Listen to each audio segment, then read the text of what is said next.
जैसे ही सालवेग की पालकी आई, सालवेग सामने आया, सालवेग को देखते ही श्री महाप्रभु जगन्नाथ जी झूमने लगे। उनका अपने अपने रथ के ऊपर ही ब्रह्म वेदी जिस पर ठाकुर जी विराजते हैं उसी पर ही मचलने लगे।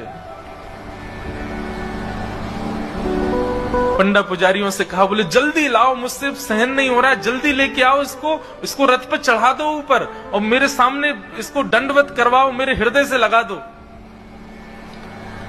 आचार विचार वाले बोले, भगवान रथ के ऊपर तो कोई नहीं। बोले अरे सब छोड़ो आचार विचार, बुलाओ उसको ऊपर लेके आओ मेरे सामने। चारों तरफ लाखों लोगों को देखे, उस सुंदर श्री मंदिर का दर्शन करे। सालवेग अपनी मां से जो जो सुना, जो जो भाव, पहली बार देख रहा है जगन्नाथपुरी को। नंदी घोष रथ का दर्शन किया, प्रणाम करके जैसे ही ऊपर चढ़ने लगा, ज्यों ज्यों ऊपर चढ़े त्यों त्यों ठाकुर जी की छवि उसके सामने प्रकट हो रही है। और जैसे ही पूर्ण ब्रह्म श्री जगन्नाथ जी के पूर्ण विग्रह का दर्शन किया सालवेग ने,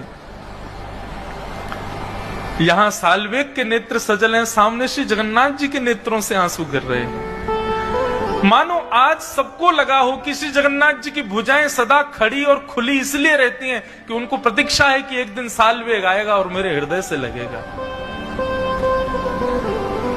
सालवेग ने जाकर के दौड़ करके महाप्रभु जी को अपने हृदय से लगा लिया।